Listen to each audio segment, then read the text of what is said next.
রংপুরের শ্যামপুর একসময় যেখানে গর্জে উঠত শিল্পের চাকা, আর সেখানে নেমে এসেছে এক নীরবতা। এটাই শ্যামপুর সুগার মিলস লিমিটেড এলাকার একমাত্র ভারী শিল্প প্রতিষ্ঠান, যা এখন পরিত্যক্ত। একসময় হাজারো মানুষের কর্মসংস্থানের কেন্দ্র ছিল এই সুগার মিলস। দিনরাত চলত উৎপাদন, চারপাশ ছিল ব্যস্ততা আর প্রাণচাঞ্চল্য।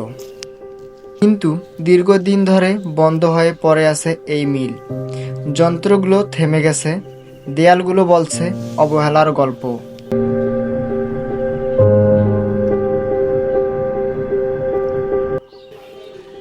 মিলসের পাশেই রয়েছে একটি স্কুল এবং পুকুর, যেখানে এক সময় ছিল জীবনের স্পন্দন। আজ তা অনেকটাই নিস্তব্ধ। সময় থেমে থাকেনি, মিলস বন্ধ হলেও প্রকৃতি থেমে থাকেনি। সবুজ গাছপালা আর নির্জনতায় এই জায়গাটি যেন নতুন করে সাজিয়েছে নিজেকে। তবে সময়ের সাথে সাথে এখানে গড়ে উঠেছে এক অন্যরকম সৌন্দর্য। সবুজ গাছপালা আর শান্ত পরিবেশে জায়গাটি যেন হয়ে উঠেছে ছোট্ট এক পর্যটন কেন্দ্র।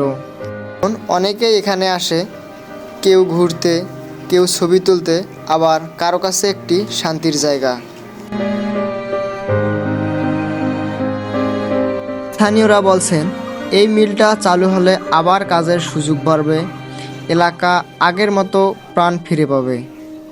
কিন্তু প্রশ্ন রয়ে যায়, এই মিল কি আবার চালু হবে? ফিরে আসবে কি সেই কর্মব্যস্ত দিনগুলো? শ্যামপুর সুগার মিলস এখন একটি পরিত্যক্ত কারখানা নয়, এটি এক টুকরো ইতিহাস এবং হাজারো মানুষের অপূর্ণ স্বপ্ন।